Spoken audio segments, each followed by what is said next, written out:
Hi, Sandra. How are you? I'm very good, Richard. Thank you. Good morning or good afternoon to you over across the pond. And we were just chatting how you're back home after quite a few weeks of travel, but you'll be home for a little bit, which is unprecedented, Yeah, and I love it actually. Sleeping in my own bed is still the best thing. right? It's never underrated, right? I don't care. I don't care. I know. Yeah, I worked, yeah, I did lots and lots of travel before I joined university here. And it's wonderful. You get to meet amazing people, see great yeah. things, but there is nothing like, as Dorothy said, right? There's no place like home. Yes, absolutely true. Well, folks, we are joined today by Sandra Wagner from AuraVeo, and I am so pleased that we were able to get connected and we had a great conversation. I guess it's a couple weeks ago now. Time goes Yeah. by really fast, right? And as I was preparing for our discussion today, there were so many things that stood out to me. I think people might Google you or your organization and be like, oh, this is about packaging, or this is about technology, or this is about digital transformation. Mhm. But to me, this is about connection, right? You build a connection, you build trust, you do a lot of storytelling with what you do. I want to talk a lot about how you communicate through brands and people and that human interaction because I'm fascinated by human design. Mhm. But I want to start first with you. I want to talk a little bit about you, Sandra, your background and your early career path. So maybe we'll just start by having you say hello. Tell us a little bit about yourself. Yes, glad to be here and glad to show or tell a little bit about my career path. So Yeah. I start very, very early on. We don't mention the years, but very early on, you know. Actually, I started studying human medicine. Really? Um, yeah, totally not related to what I'm doing today. Mm, I went into that field like probably classical when you're very young to help people, to heal people, that kind of stuff. mhm, But aside from my studies in the early 90s, I moved into the IT business as a side job beside my studying, and it mm, was IT. mm. So in the early beginning, when the first computers came out, yeah, I'm that old, and the first service, yeah, and I was absolutely fascinated by the technology. It was like these little box, and you write something and you send something and you create the Excel spreadsheet or PowerPoint, which is nothing today. I know AI can do it, but at that period of time, that was like mind blowing to me. Yeah. And I felt for me, that's it. That's something I really like to go deeper into it. I want to understand the technology. I want to work with that kind of technology, and this is how my career path actually started. Wow. Wow. And, you've got, like, a lot of, experience now in innovation, in digital transformation. Tell me about the mindset that you had to kinda keep. Was it just curiosity? Was it did you have to reinvent yourself along the way? Tell me a little bit about how you kept driving towards innovation and Yeah. digital transformation. I think in my case, it's a little bit of a dangerous mix. So I'm a super curious person. So I want to understand things and people, and I'm really someone, if I find something new, just an easy thing. So like I'm watching a Netflix series, and it's probably something which has some real life connection. I'm googling everything. I Yeah. want to know everything about it instantly after that. Um, that's the first thing, and the other thing is probably I'm super easily bored by routine, Mm, unfortunately. mm. So I'm not a person who can. I'm not good in doing my travel expenses or filing my stuff. So that kind of routine, And I think that mix of not being good at routine, but being good in building something, exploring something new, wanting to understand something, and also being future oriented, I would say I have a good imagination how things can turn out. And that combination, that was for me, that is still for me the key element to go forward and invent new things. Yeah, invent and reinvent, right? I Yeah. mean, it's Yeah. true, it's true. So this vision behind AuraVeo, you're Mhm. transforming what I think people would consider to be traditional packaging, something that's very static. I get something, it's in a box, right? You're making it a very dynamic, living digital experience. I think, as I mentioned, I'm fascinated by human-centered design and human interaction. And I think what you're doing is incredibly compelling, right? Because of how you're blending technology and consumer engagement, but also sustainability, which is a big issue right now. Talk to me about the original sort of vision behind AuraVeo. It's a funny story, actually. So, from time to time, I'm changing my dietary. I'm like, okay, I'm going vegan, and then I'm going vegetarian, and then I'm going gluten free, and then I'm on diet. And it really, actually, personally, it really bothered me when I go to the grocery store Yeah, that it takes me hours to look at all the packages with these super tiny little characters to find out, can I eat that or can I not eat that? And I was at a certain point, I was standing there and I was like, why did no one invented something where the package is just telling me, yeah, go for it. It's good what you want to do right now. And then, I mean, I come from packaging in an original space. And then I was like, okay, I can't believe there is nothing there which helps people to be faster, to save time, to be more healthy, to whatever. yeah, And actually, that was the origin. And then I researched the market, what other solutions are already there, what could they do, and I was thinking, maybe with the new technology we can build something amazing out of it. And this is how AuraVeo actually started wow. 3 years ago. Yeah. Wow, yeah, and I appreciate how you thought about how not only did it need to be less static, but this, like you said, this notion of, like, it's really hard, and I don't need it to be so hard, right? Yeah. Yeah. To engage Yeah. in the things that I want to engage in. Yeah. Um, we have QR codes today, right? And they're everywhere. Like, I just went to a conference on, Tuesday, and every presenter put up their QR code at the end of the presentation and said, "Hit my QR code." But every QR code, Sandra, is taking me to a static landing page, or more than likely, right? So, talk to me a little bit more about the interactive Yeah. experiences that you're Yeah. looking to curate. I'm so glad you mentioned it because that is also right now one of our biggest hurdles. So the QR codes, that's the only thing a camera, just a mobile camera, can read. And in the last years, a lot of people and companies have just static, very often, unfortunately, boring landing pages. And when you are, let's say, in a store or you are at home, I mean, you can easily Google that page. Yeah, So why going on a QR code? Because right, there is no experience, there's no fun, there is no surprise, there is no excitement. This is just like, yeah, I'm at a landing page. Actually, I can speak in my phone and it went faster than this. sure, So yeah, that's absolutely. a bit like that's the base, let's say. Or I'm So sitting in the back of the room like I was on Tuesday, and I'm trying to zoom in, and I can't actually I have an old phone, right? It can't actually get the like code. So your personal experience is like, yeah, I won't go ever Right, again on that page because it's just boring. right. And our span of attention, I mean, is very short also because of the digital media. So it's like you have that one chance to convince someone, okay, we are doing something different. And what we are doing is, yes, we also need to use the QR code, but then the magic happens. It can be that on the product, and I mean really on the product instantly, Mm, you have a video, you have an augmentation, you check with an AI bot, and he's explaining or she is explaining you all about the product, about the nutrition, sustainability, ingredients, mm, tutorials, recipes, whatever it might be. yeah, Um, so you have an instant connection to the product and it feels like the product is alive, yeah, um, because it gives you what you want in that specific moment. I love that. Um, I love and that. that is the idea behind. Yeah. Yeah. Did you have a certain, beachhead, Sandra, that you first we're talking a lot about sort of like food or consumer-based Yeah. products. Was that sort of your beachhead, or the Yeah. first place you sort of Yeah. validated? Yeah, Yeah. yeah, Yeah. Because and of course you can say, oh, let's go into luxury cosmetics, for yeah, example, because right, they might be the biggest sector to do that kind of stuff. But on the other hand, normal people need help in a grocery store. I right. sometimes need help in a grocery store.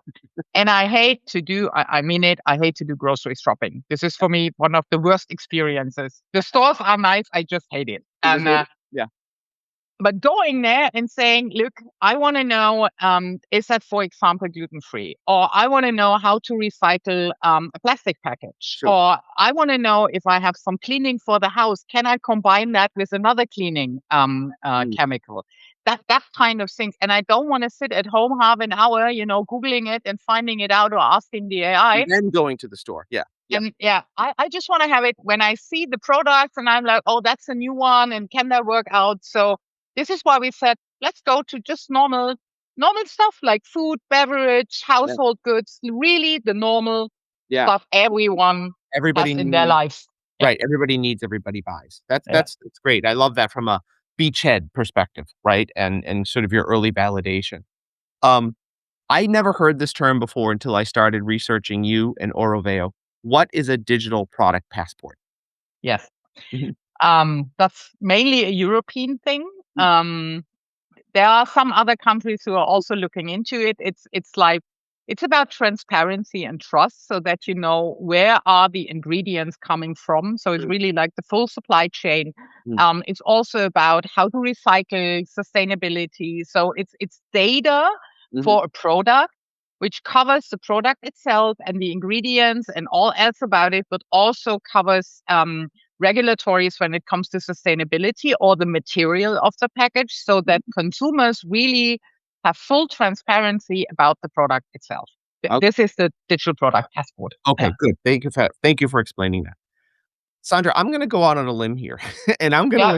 assume that a big part of what you do at AuraVeo when you, onboard a customer is probably not just, light up the technology for them and but really kind of have that deep conversation with them about how they can create Yeah. very consultative, better consumer relationships through their connected packaging. Tell me a little bit about how that process works for you. Like, let's Mhm. say I own a product and I wanna start using your services. Tell me about the onboarding. Tell me about I'm sure it's very Yeah. consultative in nature. Um, Actually, we for the in the beginning we skipped the product totally aside. Oh. Mm. Hours, Yeah. because that's just tech. Yeah. What we are trying to understand in that process is what's in the mind of the brand.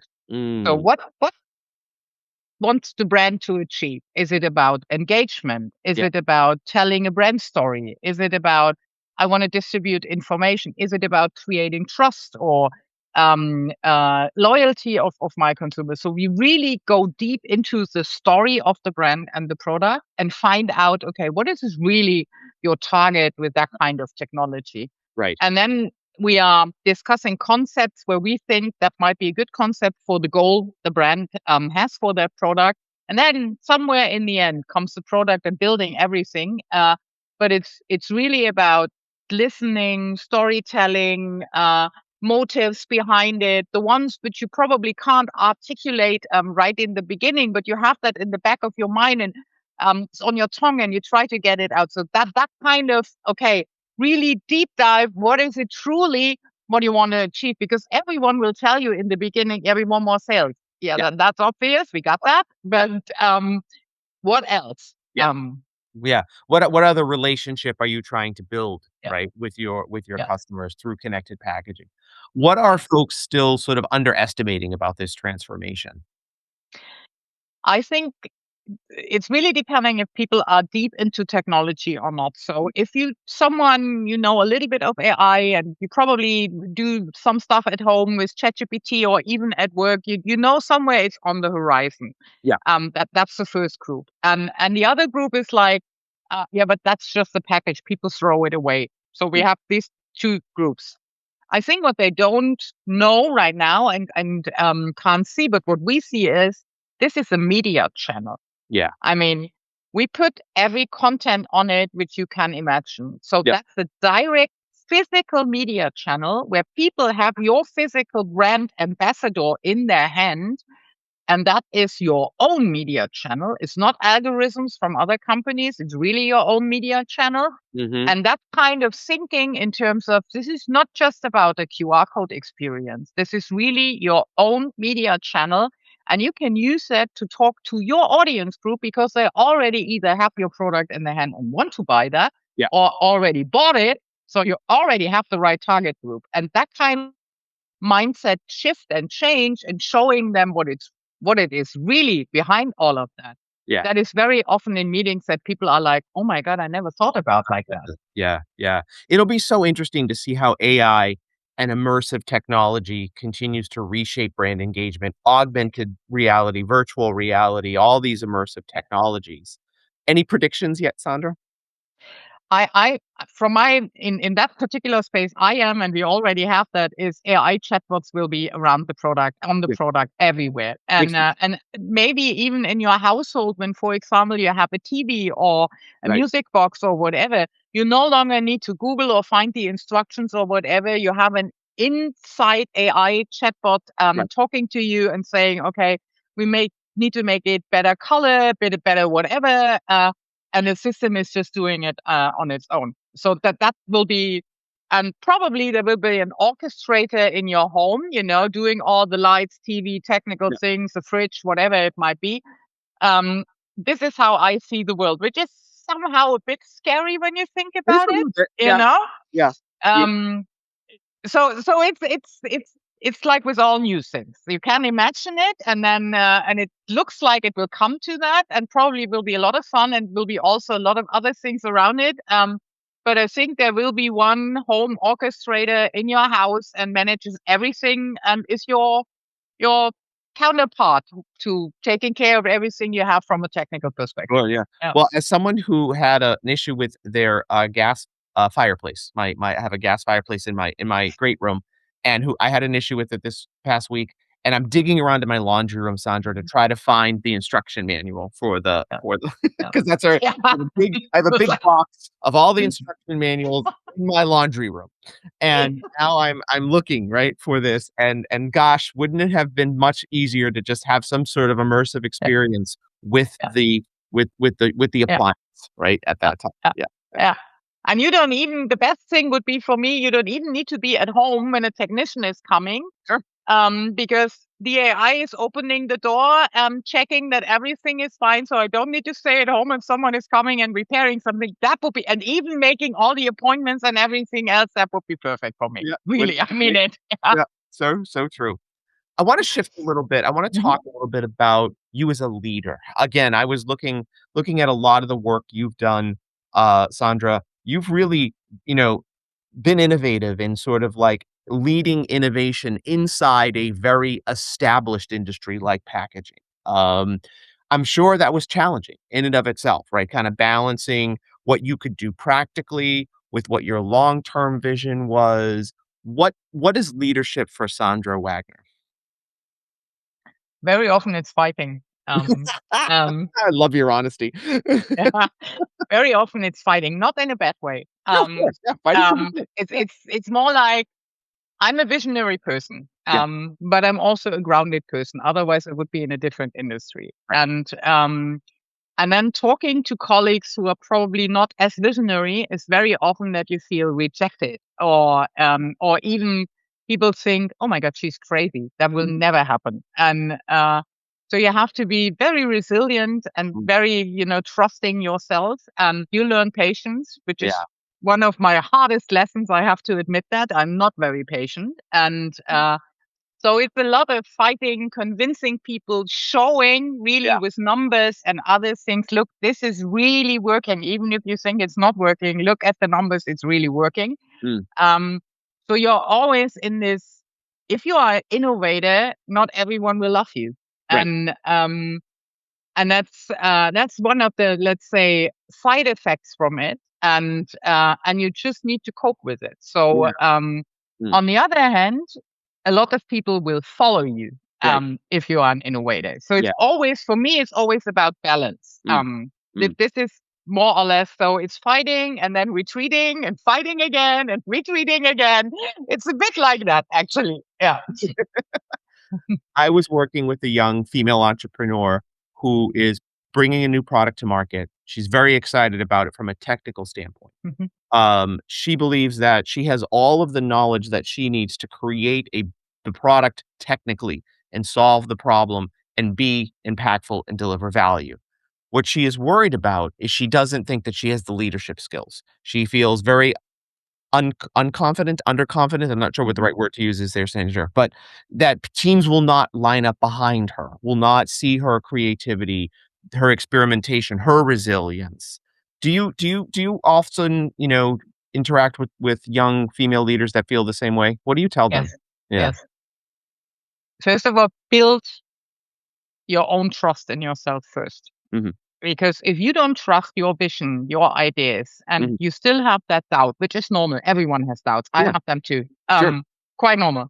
But if you don't build that trust in yourself, how can you expect other people to trust you? Yeah.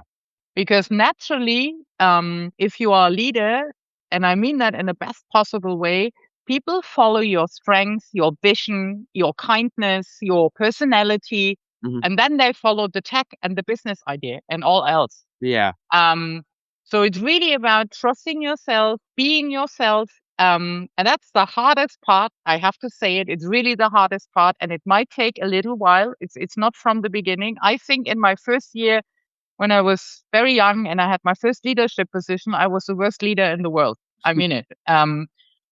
Looking back, I was because I had so many pictures how a woman in that industry should be, how she should behave, how she act, what she should do, Yeah. and I was not myself. I was just trying to, fulfill someone else's expectations, Right. and With persona. um, yeah, some persona like being super tough and super hard and super authoritative, and it took me really that year to understand this is not me and I'm not being successful going into that direction. Yeah, yeah, I get that. I get that a lot. And I understand what you're saying too, because what I was trying to give her was the same thing about like, look, you're gonna navigate a lot of uncertainty, right, in your leadership journey and in your leadership transformation. And I really like what you said about having the technology be sort of the second aspect of Yeah. it, right? She's almost doing it in the reverse order, not because she's doing No. anything wrong, but that's just where she is at, right? Yeah.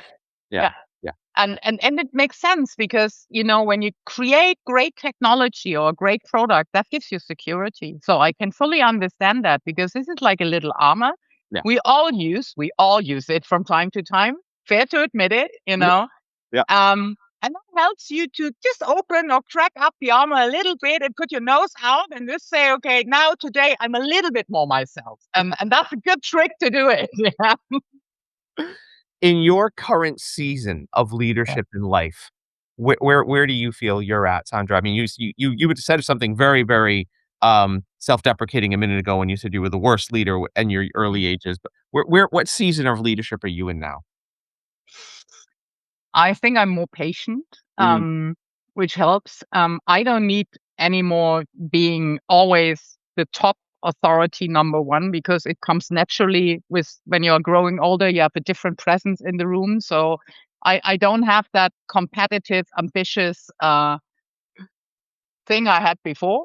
yeah, I still have it, but I don't need to show it all the time. That's probably one thing. I bet, yeah, And but on the other hand, with all the challenges now is the fast pacing of AI and technology. There sure, is right now in my stage of life, it's like, oh my God, I need to keep up. right, I need to keep up and don't stay behind. So that's a different challenge right now. And I always thought I'm over 50 now, and I always thought, oh, when I have that age, I'm super relaxed and everything is good. And guess what? Nope, nope. nope, didn't happen. Nope. Tell me about your community, Sandra, like the people in your corner, as you think about yourself as a leader right now, and the uncertainty you've navigated and the transformations you've been through, I'm sure you've had a community to help you. Tell me about your community. Yeah, yeah. So during my whole career, I had men and women who really helped me, and they saw potential and opened doors for me, or Yeah, gave me tasks to prove myself. right. And very often that starts with little tasks, and you just recognize in that moment, oh, that's a big chance. Yeah. Sometimes it's even like, oh, why do I have to do that? And I'm very, very grateful really for these people in my life. And I also had great mentors, Yeah. helping me to build my own personality privately and also business wise. Mm. And I can only, and I do that, I can only encourage young people, look for good mentors and Yeah, don't look for the ones who sugarcoat you and tell right. you all the time how great you are. Look for the ones who are honest to you and give you some kind of their wisdom and their insights, even if sometimes you're getting critics from them. That's for me, that was the best thing I had in my career from several people. Yeah. Yeah. What would you say to someone who is struggling to find a mentor? You just keep at it, keep looking? I Yeah, I think keep looking, and sometimes you find these people in totally unexpected ways because you might have the idea, oh my God, that must be a CEO or something like that, and it must be a woman, and it must be this, that, and so on. And then you find someone in your private life, in a sport group, or I don't know, your aunt or whoever. Sure. And because I find life is giving you people when you need these people in your life, Right. and you just need to be open that these people are not what you expected, but they are what you need. Right. Yeah. Yeah.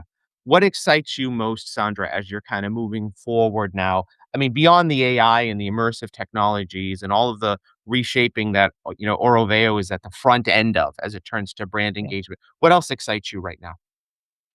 For me personally, what really excites me is because the tech is great, no issue with that. Our claim is the storytelling Yeah. engine, and I do writing as a hobby for me. Oh, So seeing that my business life with the tech and that part of storytelling coming together with my more private life where I'm writing stories just as a hobby to come down, and sure. be Yeah. more creative. And now somehow that fits together. That's for me like a beautiful pairing of things which I didn't expect actually, and that amazes me every day. And I really want in both directions want to go deeper Mm. into that kind of storytelling, connection building, that kind of creativity behind it. Yeah, Do you have a certain genre of writing that you do? yeah. Do you want to say? I love myth stories. So Oh, all of my stories have some kind of myth or archetypal element in it, and because I read them and I love them since I was a child. So totally different from my tech yeah. background, but that somehow is how my brain is working. Yeah, But you're still solving a problem, right? I mean, that's what a mystery is. You're trying yeah, to get to an answer. And yeah, so I can yeah, see that as being yeah, a very interesting correlation.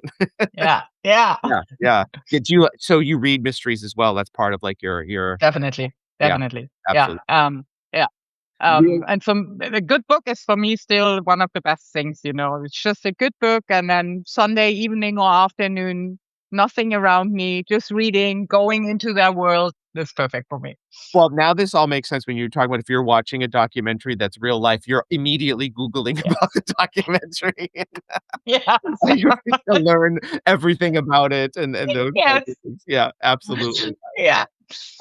What do you look for in your teammates? I guess would be Yeah. my one of my final questions I'd love to ask you. Yeah. For me, very important right now is to build up my organizations so robust that they can, from an operational perspective and also step by step from a strategical perspective, can do everything. Mm. So my dream would be I can go 4 weeks on vacation without any kind of email and any kind of call, and everything works well. I love that. Um, and this is really my goal, bringing the organization on that level Yeah. so that I can do things like thinking about new things or meeting other people, looking into different areas, what we and the company can do. And yes, have that 4 weeks vacation. That's my big life goal. Yeah. And let's hope you put the right team together to do that, right? Oh, Absolutely. I have a wonderful team. Yeah. That's great, yeah. Yeah. Well, I wanna thank you for really helping us better Thank you. understand, why trust has become such a central theme in modern branding engagement, what you folks are doing at AuraVeo as it pertains to building that consumer Mhm. engagement through technology, the transparency, the sustainability, all of those things. So, Sandra Wagner from AuraVeo, thank you so much for being here. This was delightful, and enjoy your time at home, and enjoy a good book this weekend, and we'll look forward to speaking with you again soon. Thank you so much for having me, Richard. It was really nice. Thank you. You're welcome.